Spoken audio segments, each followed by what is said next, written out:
En el día de hoy continuaremos considerando algunos principios importantes que entendemos que no pueden faltar en nuestros púlpitos cada año. Aunque en reiteradas ocasiones hemos enseñado e intentado abarcar todo lo concerniente, y noten bien, el peligro de participar indignamente de la cena del Señor, hemos hablado mucho de esto. Si hay algo que no puede faltar en cuanto a aquello que debemos recordar cada año, precisamente tiene que ver con esta verdad. Porque cuando recordamos esta verdad, todos nos ponemos en situación y todos recordamos de una manera directa la importancia de lo que vamos a hacer mañana.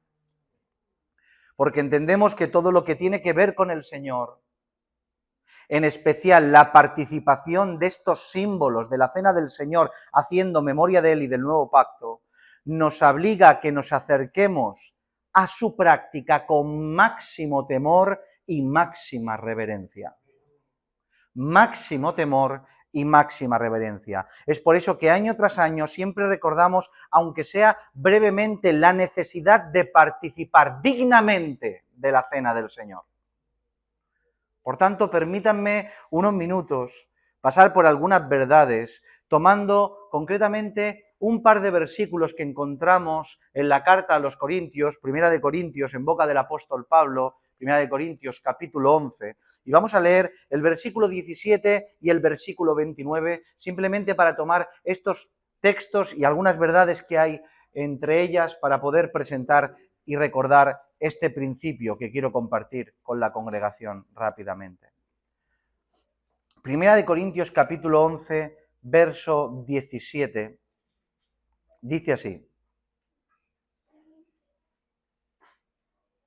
El verso 17 dice: pero al anunciaros esto que sigue, no os alabo, porque no os congregáis para lo mejor, sino para lo peor. Y el verso 29 dice: porque el que come y bebe indignamente sin discernir el cuerpo del Señor, juicio come y bebe para sí. Amén. Amén a su palabra. En reiteradas ocasiones, como recién hemos mencionado, hemos enseñado acerca de la importancia de acercarse a participar de la cena del Señor con temor y reverencia máxima. Hemos estudiado cómo las Escrituras son clarísimas al respecto en cuanto a aquellos que no disciernen el cuerpo de Cristo y aún así y a pesar de eso se acercan a participar de la cena del Señor. Las Escrituras dicen sin contemplación, sin miramiento alguno, de una manera clara y explícita, juicio comen y beben para sí. No parafraseo, no interpreto, literalmente así lo dice. Juicio comen y beben para sí. Dios quiso dejar tan claro este principio que expresa de una forma contundente y explícita cómo es que Él ve a aquellos que participan sin discernir el cuerpo de Cristo. ¿Cómo es que sus ojos contemplan a las personas que se acercan sin discernir el cuerpo de Cristo, sin tener conciencia durante todo este tiempo que ha pasado hasta la próxima cena del Señor de lo que significa y la magnitud que tiene tal conmemoración? La palabra que usa para expresar su parecer es indignamente. Y según el diccionario de la lengua española, esto significa, y seguro que se acuerdan muchos de ustedes, despreciablemente. Despreciablemente. La palabra que encontramos en su etimología desde el griego significa, anaxios, significa irreverentemente. Por tanto, para Dios, acercarse a participar de los símbolos de una forma frívola, de una forma inapropiada, como si fuera algo rutinario, tiene estas connotaciones. En otras palabras, el que tal hace, lo hace para Dios irreverentemente y despreciando lo que se está conmemorando.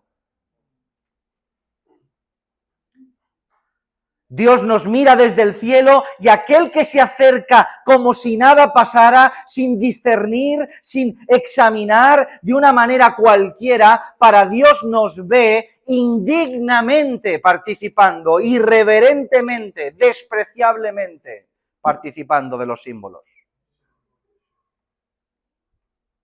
A tal grado las Escrituras nos enseñan esta realidad que transparentemente nos enseña que aquellos que tal conducta tienen, Dios en consonancia al conjunto de todos sus atributos, juzgará a aquellos que presenten conductas semejantes. No lo pasará por alto, juzgará a aquellos que tengan conductas semejantes. Es por eso que nos deja la carta a los Corintios esta verdad bien clara. Algunos pueden llegar a debilitarse, a enfermarse e incluso a morir. ¿Están al tanto de esto? Quizá esto nos parezca exagerado y demasiado severo. Quizá digamos en nuestro corazón que no es para tanto, tal juicio. Pero ¿saben qué ocurre? ¿Saben por qué es esto? Esto es debido a que en la actualidad nos metemos todos, mis hermanos, el Evangelio y todo lo que conlleva está degradado en nuestras conciencias, tiene un bajo nivel en nuestra percepción de importancia, es más vulgar que extraordinario. ¿Se han dado cuenta? El Evangelio, que tendría que ser sublime, extraordinario, ¿qué es esto? No lo quiero ni ver ni tocar, se ha hecho vulgar, se ha hecho cotidiano, se ha hecho del cada día. Y aunque cada día nos topamos con él, cada día debería ser excelso en nuestros corazones. Se nos olvida que las Escrituras enseñan al respecto en cuanto a su santidad, en cuanto a todo lo que tiene que ver, que no puede ser vulgar y corriente. Cómo el sacerdote quedaba contaminado con la mínima expresión de contaminación. Era levita, era sacerdote, tenía capacidad, practicaba la santidad, y si tocaba por el camino algo inmundo, para tu casa, a purificarte, porque no puedes tocar lo santo. ¿O quién no se acuerda de ese tal? Era Uza, ¿verdad? Si no recuerdo mal. Iban trasladando el arca y el arca se caía. ¿Quién no hubiera extendido la mano? ¿Quién? Yo estoy seguro que por instinto y reacción le pongo mi mano sobre el arca. Pero la buena intención de Uza lo mató. La buena intención de Uza lo mató, porque no se obró en consonancia a la santidad que Dios demandaba. Y la buena intención no nos hace santos. La santidad que Él demanda nos hace santos. Se nos olvida que Dios es santo y todas sus cosas son santas. Y todo lo que tiene que ver con Él y participar de todo lo que Él demanda requiere, para acercarnos a ello, una máxima santidad y temor por nuestra parte. ¿Están de acuerdo con esto?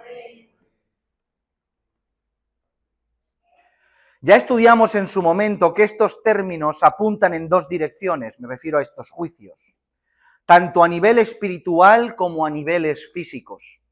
O sea que uno puede debilitarse, enfermarse y morir tanto en un contexto espiritual como debilitarse, enfermarse y morir tanto como un aspecto físico. Ya que Dios utiliza ambos aspectos de trato para con aquellos que entiende que son suyos. Sí, me han escuchado bien. Para con aquellos que entiende que son suyos, Dios en ocasiones utiliza estos tratos extremos para rescatar. O bien permite que te alejes de su presencia y su mano voluntariamente se corta para que la sequedad espiritual llegue a tu vida. Y ahí, desde donde estás, desde ese lugar que no hay comunicación, comulgando, estando, deseando alimentarte de las algarrobas que comen los cerdos, vuelvas en sí, te acuerdes de cuántos jornaleros no carecen de pan en la casa de tu Padre. Y lo hace el Señor, te debilita, te enferma, incluso a veces casi te mata a nivel espiritual para que reaccionemos y nos volvamos en arrepentimiento. Y en ocasiones no solo es a nivel espiritual, sino a nivel físico. Porque a veces somos tan obtusos, somos tan duros de cerviz que el Señor necesita afligirnos en el cuerpo para que nos volvamos a Él. Y que por medio de del debilitarnos físicamente, por medio de enfermarnos o incluso por medio de quitarnos la vida, seamos rescatados. Estas son las consecuencias que podemos llegar a sufrir si no nos acercamos de una forma apropiada a la cena del Señor. Dios, el cual es justo, y lo único que pretende es la seguridad y protección, si es necesario, para la rectificación de sus hijos, obra de esta manera.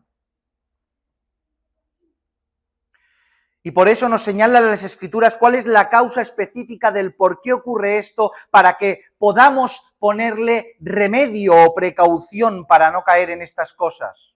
Y como bien hemos dicho, es por causa de no haber discernido previamente a la participación de la cena del Señor el cuerpo de Cristo. Y se ha dicho de paso, el cuerpo de Cristo no se discierne 2 días antes de la cena. El cuerpo de Cristo se discierne siempre. La palabra usada para discernimiento tiene que ver con separar completamente, reflexivamente, hacer distinción, examinar, hacer diferencia de Cristo en nuestros pensamientos y almas. Por tanto, discernir es entender que el cuerpo de Cristo tiene que estar en un rango diferente de consideración que cualquier otra cosa que tengamos presente en nuestro día a día. Discernir el cuerpo de Cristo es tenerlo por primero en todos los aspectos de nuestra vida. El primer pensamiento al amanecer, el último pensamiento al anochecer, Él tiene que ser el motor, el propulsor, el objeto principal que impulse nuestros pasos, nuestra vida, nuestros proyectos.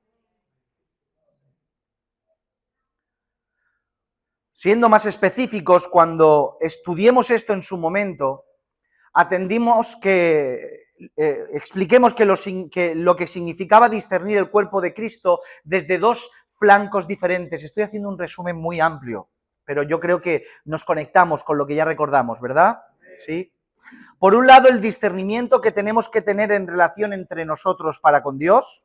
Estamos hablando de qué significa discernir el cuerpo de Cristo, la relación que nosotros tenemos que tener para con Dios, y en otro lado el discernimiento que tenemos que tener en relación entre nosotros para con nuestro prójimo y nuestro hermano.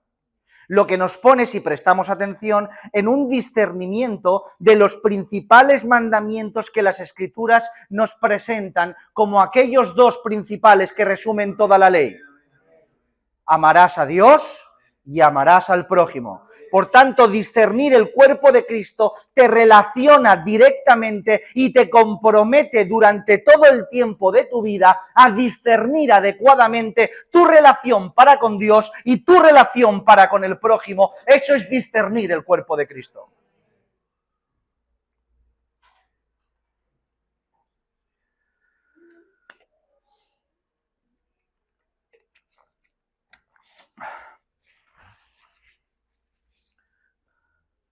En cuanto a discernir el cuerpo de Cristo en el contexto de la relación que tenemos que tener entre nosotros y Él, podríamos decir muchas cosas, pero simplemente por resumir, que debemos partir de la base y el compromiso de conocer y discernir quién es Él.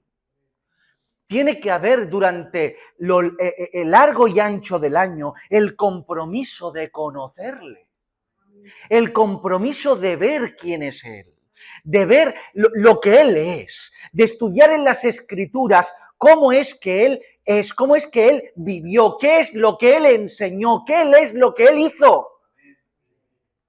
Discernir el cuerpo de Cristo es discernirle a Él. Discernir lo que es, discernir lo que hizo y discernir lo que te enseñó.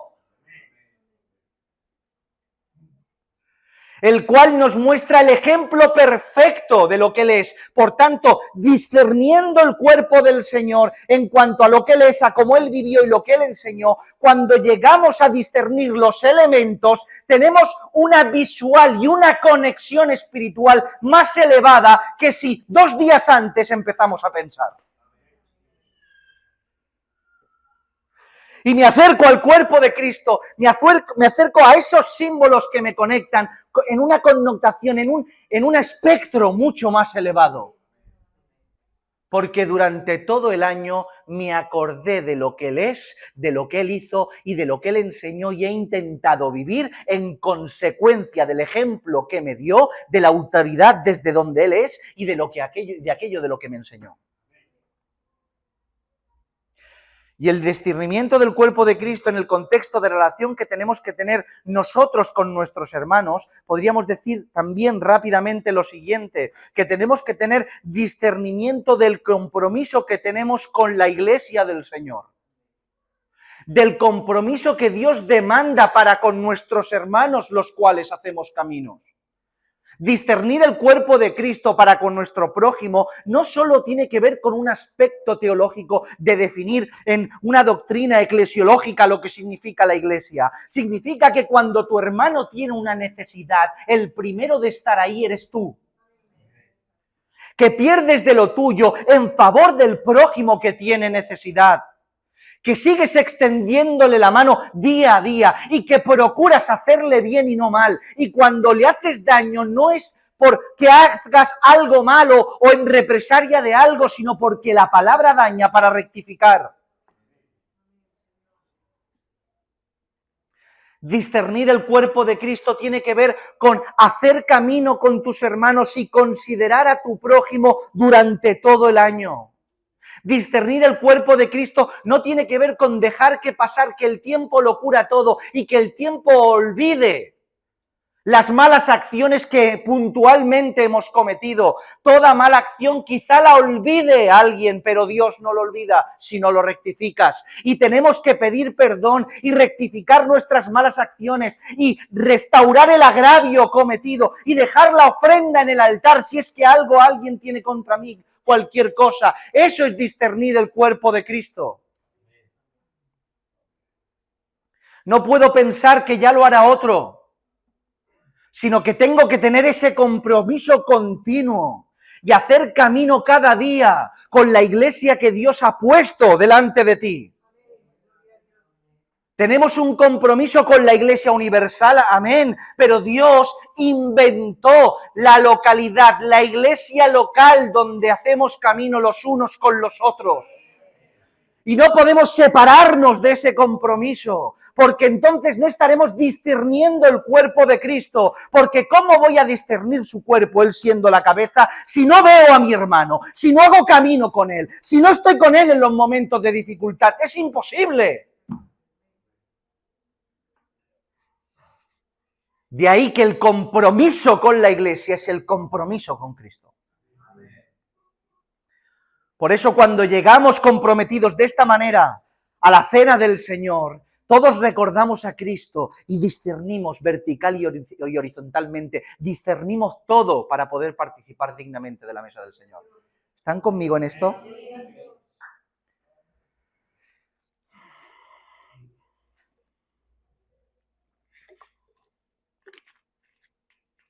Ahora bien, creo que siempre es necesario recordar este principio para no caer en un error. Es tanta información, me cuesta tanto resumir las cosas, pero lo intentamos. Es necesario recordar este principio para no caer en un error. Tenemos que recordar que la dignidad no la traemos nosotros a la mesa. Estamos hablando de dignamente, y podemos llegar a creer que la dignidad la traemos nosotros a la mesa. La dignidad la pone Él. La dignidad a la mesa la pone Él. En ocasiones cometemos el error de creer que nuestras acciones de misericordia, que nuestras acciones de benevolencia, en un contexto de santidad, nos hacen ir acumulando puntos en nuestro haber, que nos otorgan poco a poco, paulatinamente, la dignidad necesaria para hacerme justo y santo para poder acercarme a la mesa. Error, mis hermanos, porque nosotros nunca seremos dignos de nada. Te abuela fiesta, nosotros nunca seremos dignos de nada. Todo lo que recibimos no se paga. Lo que obtenemos no se compra. No hay dinero para pagar. No hay precio. No, es imposible. Todo lo que recibimos lo recibimos por gracia. Todo. No podemos pagar nada. No podemos traer dignidad alguna. Su dignidad me permite acercarme. Por tanto, tenemos que entender, y escucha bien, que hay una diferencia entre que Dios busque dignidad para participar, a que Dios busque a hijos arrepentidos que procuren participar dignamente. Es completamente diferente. Si uno desea desde su soberbia buscar alcanzar dignidad para sentarse, precisamente obtendrá lo contrario, porque desde su soberbia participará indignamente. Pero sin embargo, si uno desde el temor, desde el arrepentimiento, desde la cabeza agachada, desde no atreverse a mirar hacia el cielo, se acerca a la dignidad del Cordero de Dios, puede acercarse a participar de los símbolos gracias a la gracia recibida por el sacrificio de Cristo. Porque es en su dignidad que nos hacemos aceptos. ¿Lo creéis? Amén.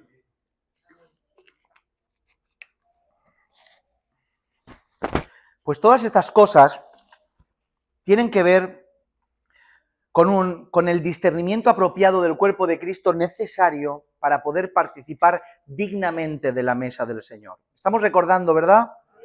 Así pues, si mañana nos acercamos no habiendo hecho la tarea, exponiéndonos a su santidad y su justicia, sin temor, como hijos seremos disciplinados.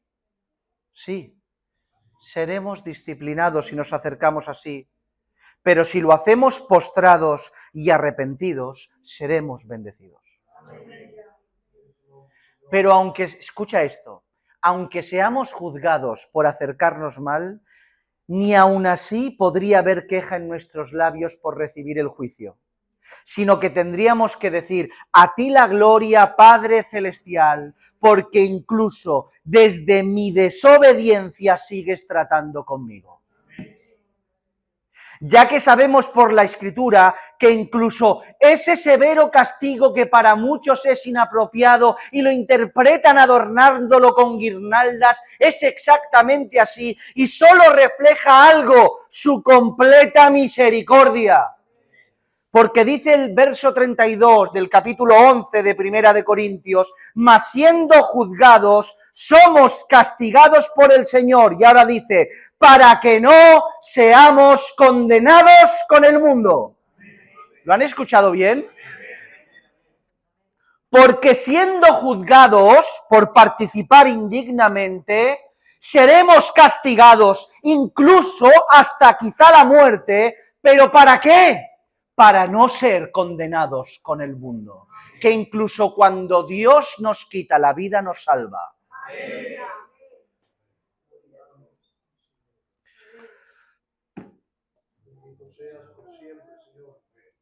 Iglesia de Dios, no se nos olvide que esto no es la cena de casa de David, que esto no es la cena del pastor, que esto es la cena del Señor. Y solo hay un Señor. Esta es la cena del Señor. y se requiere la máxima santidad posible. Dicho todo esto, muy resumidamente y rápidamente, vayamos un poco a hacer énfasis a lo que me gustaría resaltar, no un poco más por tiempo, sino un poco más en contexto, en principio, en cuanto al discernimiento del cuerpo de Cristo para participar dignamente de la cena del Señor. Y presta atención. En esta carta de Pablo a los Corintios, entre tantas cosas que les enseña en cuanto a la cena del Señor, hay una en particular que no se puede pasar por alto. Y lo particular es que no señala tanto la acción, que obviamente sí, pero no señala tanto la acción, sino la intención del corazón que propulsa dicha acción. Para que me entiendan, la cena del Señor en la iglesia de Corinto, con el paso del tiempo, perdió su verdadero significado. Perdió la reverencia, perdieron la reverencia, el temor. Se degradó de tal manera que era una reunión más, no para alabanza y memoria, sino para satisfacer sus propios vientres y concupiscencias. Seguían acudiendo a la misma iglesia, escuche bien. Seguían diciendo que era la cena del Señor. Seguían participando de los mismos símbolos, teniendo probablemente la misma liturgia. Seguían haciendo exactamente lo mismo. Seguían partiendo el pan y participando de la copa. Sin embargo, sus corazones no eran ya los apropiados. Esto lo podemos ver porque iban a saciar el vientre, como si no tuvieran casa donde comer. ¿Se acuerdan que Pablo les exhorta? Esto lo podemos ver porque hacían excepción de personas, tú aquí, yo como esto y tú no comas aquello.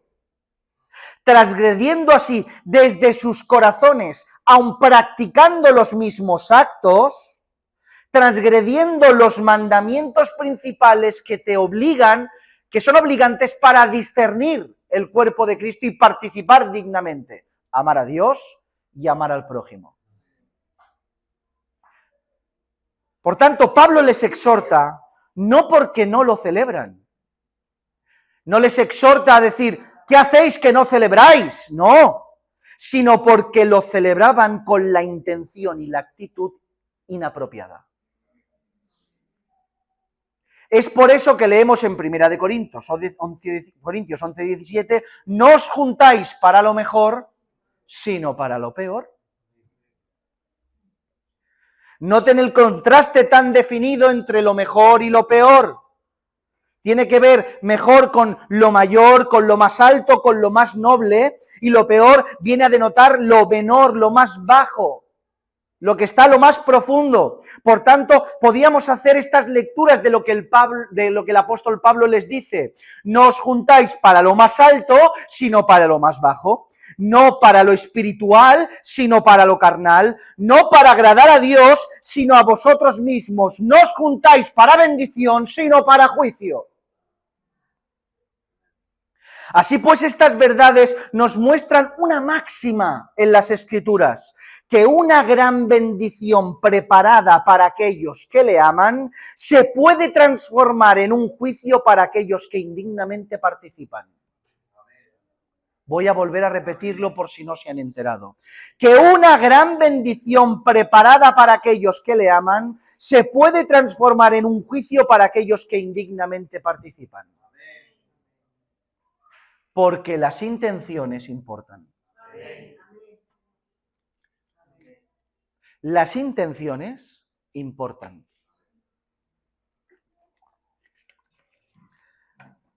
Las Escrituras nos enseñan que Dios nos reveló su voluntad por medio de ciertos mandamientos que nos diferencian del resto de las naciones que viven con el deseo de sus concupiscencias, y nosotros al recibir esos mandamientos nos diferenciamos de aquel que no tiene al Señor. Cuando hablamos de mandamientos hablamos de esas prohibiciones y ordenanzas que Dios establece en su bendita palabra. Pero escuchen bien, no se me pierdan que esto es importante. Pero además de esto, Dios nos enseña que las acciones de obediencia que nos diferencian del resto de las naciones que no lo tienen, no están desasociadas de la intención del corazón que impulsan las acciones. Las Escrituras de continuo nos enseñan este principio y una muestra evidente de ello la podemos ver en las diferentes sentencias que se aplican a un mismo delito respecto a cuando una persona le quita la vida a otra. Y ahora me van a entender. Las Escrituras son clarísimas al respecto de la sentencia cuando una persona mata a otra persona. Dice Éxodo 21:12, el que hiere a alguno haciéndole así morir, él morirá. ¿Claro? Más claro, imposible. Sin embargo, aun cometiendo el mismo delito, por causa de no hacerlo intencionalmente, con una intención diferente, igual que la otra, la sentencia, a pesar de ser el mismo delito, es diferente. Números 35:11. Os señalaréis ciudades, ciudades de refugio tendréis, donde huya el homicida que hiere a alguno de muerte sin intención. Porque las intenciones importan. Para un minuto, no pueden perderse ahora.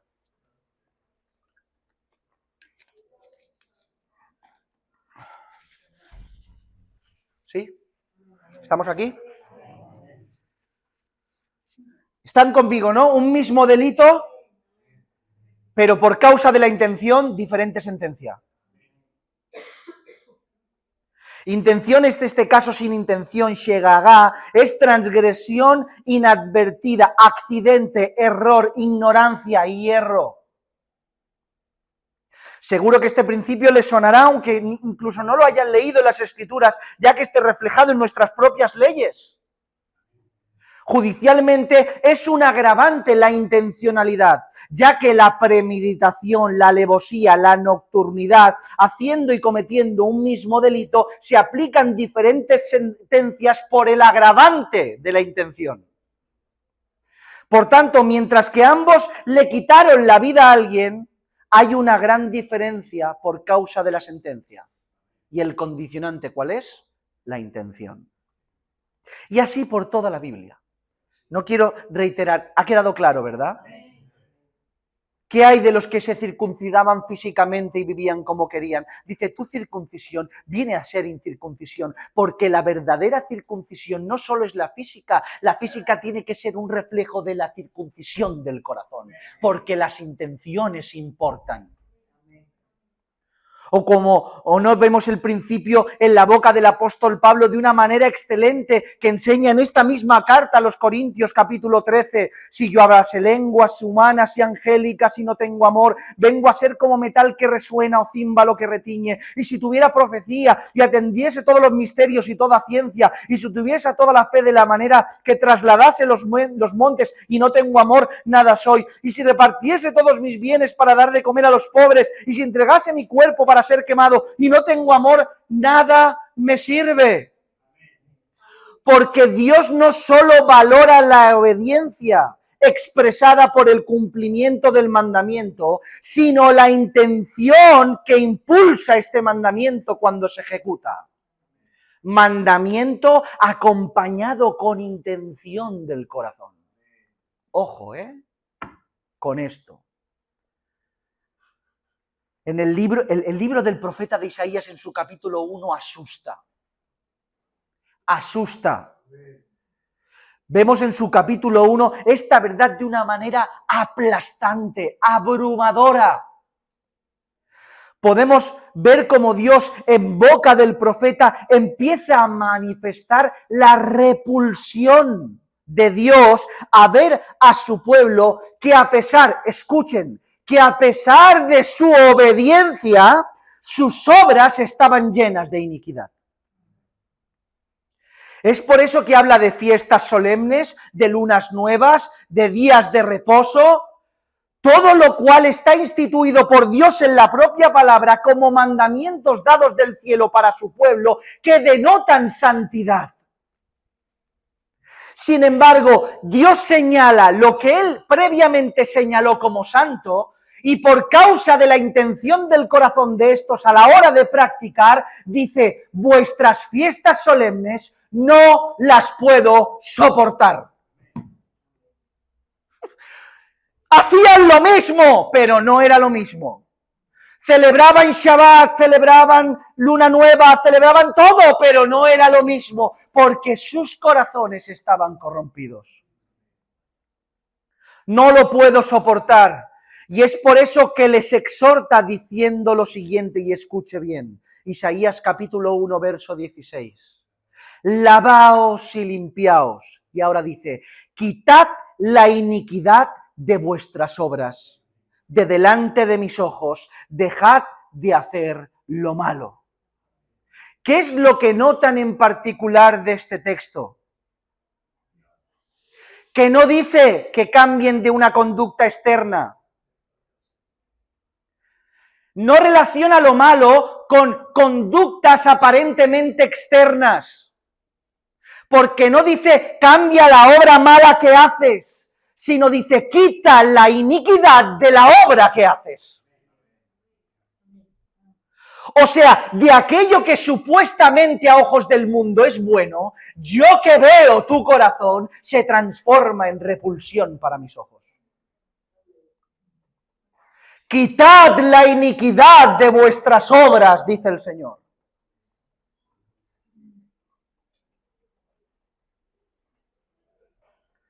Es fuerte, ¿verdad?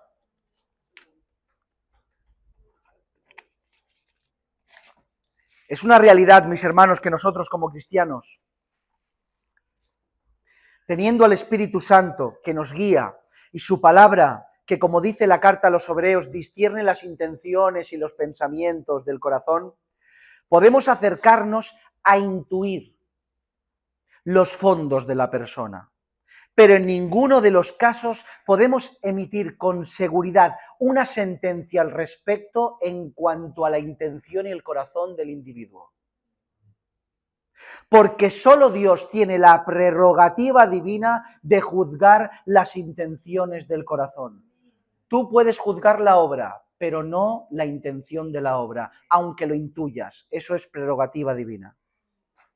Por eso dice 1 Corintios capítulo 4, verso 5, así que no juzguéis nada antes de tiempo, hasta que no se refiere a una obra. No juzguéis nada antes de tiempo, hasta que venga el Señor, el cual aclarará también lo oculto de las tinieblas y manifestará las intenciones de los corazones, y entonces cada uno recibirá su alabanza de Dios.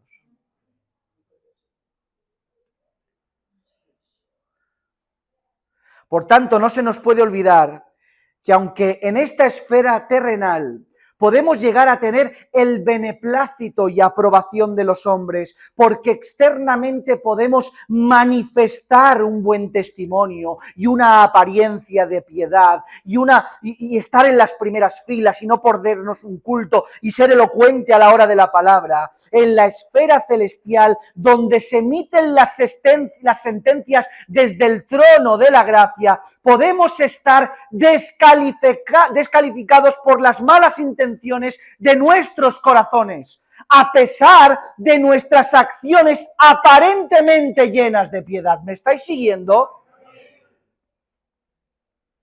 Porque la santidad, cuando se utiliza como disfraz, puede quizá engañar a tu prójimo, pero jamás engañará al Todopoderoso. Por tanto, no descansemos solo en que exteriormente todo está controlado,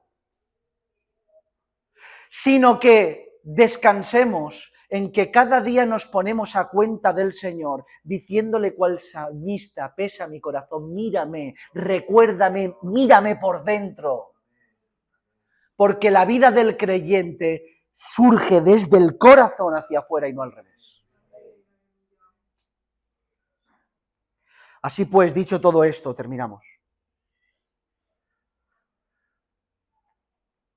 Y habiendo aprendido esta gran verdad, o recordado otra vez esta gran verdad, este principio necesario, el discernimiento del cuerpo de Cristo, el cual nos permite participar dignamente de la cena del Señor, es el que hemos expresado.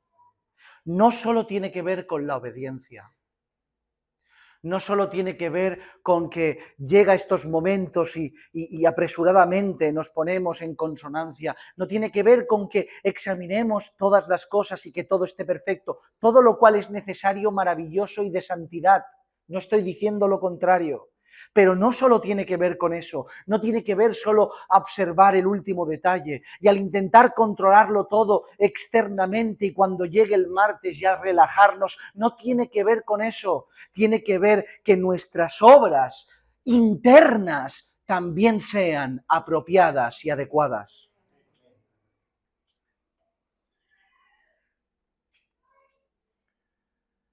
Tiene que ver cómo nos acercamos mañana, con qué corazón e intención lo hacemos. Por eso esto es un momento tan santo, tan solemne, de tanto temor y reverencia que no se puede tomar a la ligera. Un mismo acto de obediencia, todos sentados alrededor de una misma mesa, participando de unos mismos símbolos, cantando unas mismas alabanzas y escuchando un mismo sermón, pero puede darse el caso, y espero que no, que mientras que algunos se reúnen para lo mejor, otros se reúnan para lo peor. Porque según traigamos nuestros corazones, y nuestras obras se manifestarán o bien como nieve y lana o como carmesí y grana. Como nieve y lana o como carmesí y grana. Y gloria al Señor que hoy Dios nos lo recuerde. Y que salgamos atemorizados y que nos lleve a orar y a pedirle perdón al Señor y al prójimo para participar dignamente de la cena del Señor. ¿O qué es esto? ¿O qué es esto? Sino todo lo que tiene que ver con lo santo. Gloria a Dios. Gracias, Señor, por ponernos en estrecho. Gracias, Señor mío, gracias. Porque si esto es así, si hoy nos hemos dado cuenta que no estamos ajustados desde el interior, quiero decirte algo, hay solución para nosotros. Hay solución para nosotros. Siempre hay solución para el corazón arrepentido. Después de su exhortación, el apóstol Pablo les da la solución para su conducta. Les da la solución para no caer en ese lugar, para no participar indignamente de la cena del Señor y del nuevo pacto. Por eso, 1 Corintios 11:31 dice, si pues nos examinásemos a nosotros mismos, no seríamos juzgados. Esto nos pasa porque vivimos sin autoexaminarnos, sin pensar lo que hacemos, sin pensar qué hacemos cada día, cómo nos comportamos, cómo es que vivimos, cómo es que hablamos. Pero si uno se detiene, al tener las herramientas que Dios nos ha dado, su Espíritu y su palabra, una iglesia que nos ayuda, un pastor que nos enseña, ese autoexamen hace que mire hasta el más recoveco de lo profundo de mi corazón para ponerme a cuentas con el Señor y participar dignamente y no indignamente de la cena. Si nos miramos hacia adentro, si somos sinceros con nosotros mismos y nos dejamos ministrar por su Santo Espíritu, todos nos volveremos en arrepentimiento, pasando inmediatamente de la grana a la lana. De que nuestros pecados sean rojos como el carmesí, que sean purificados y queden como la blanca lana.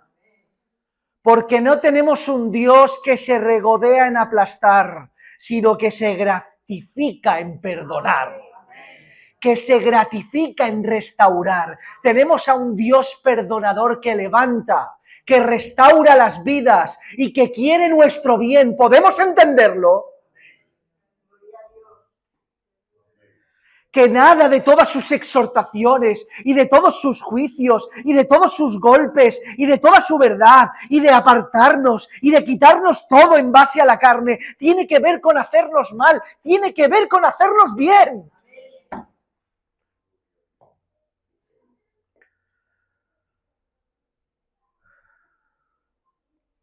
Porque ninguna exhortación que proviene del cielo tiene como propósito condenar, sino aplastarnos quizá, pero para luego levantarnos.